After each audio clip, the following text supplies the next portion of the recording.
At the end of the 17th century, in the American town of Salem, the authorities accused 3 women of witchcraft.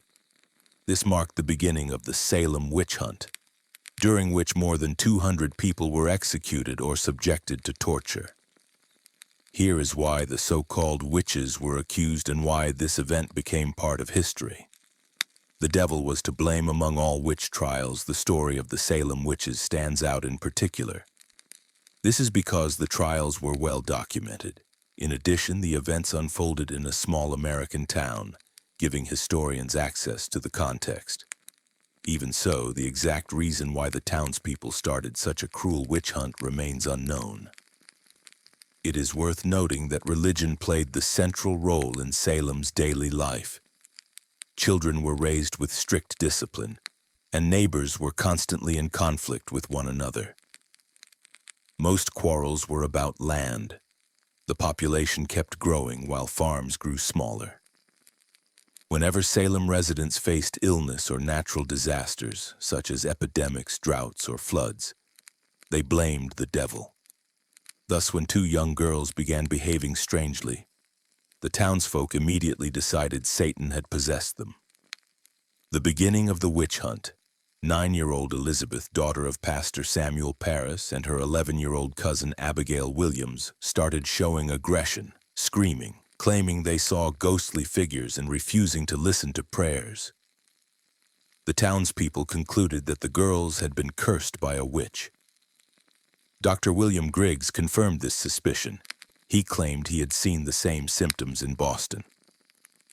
The people of Salem demanded that the girls reveal who had cursed them. They pointed to a servant named Tituba. She was arrested along with 2 other suspects, the widow Sarah Osborne and Sarah Good. All 3 were tortured, but only Tituba confessed, unable to withstand the abuse. A few days later, Sarah Good's 4-year-old daughter was also arrested. Wanting to be with her mother, she declared herself a witch as well. After this, women who had even slight connections to the accused began to be imprisoned. Death sentences and brutal torture. A major trial began, overseen by close friends of the governor of the Massachusetts Bay Colony. None of them even had legal training. The only evidence the court possessed was the testimony of the young girls who claimed to see the spirits of the accused. Yet that was enough to pass death sentences. The first to be hanged was Bridget Bishop. A month later, several more witches were executed. Before her death, Sarah Good told a minister, "You are a liar. If I am a witch, then you are a wizard. Take my life, and the Lord will quench your thirst with blood." Soon after, the minister indeed died, choking on his own blood. In Salem, 15 more people were executed. Many were subjected to brutal torture, since the court officially could not sentence someone to death without a confession. Unable to endure the torment, people admitted guilt against their will.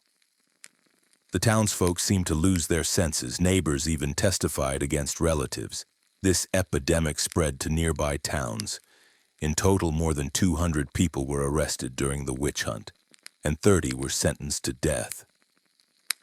In 1693, the trials finally ended, and the court admitted that the sentences had been unlawful. Researchers still debate the true cause of the mass hysteria. Collective panic, peculiarities of the settlers' psychology, or perhaps even poisoning that triggered hallucinations.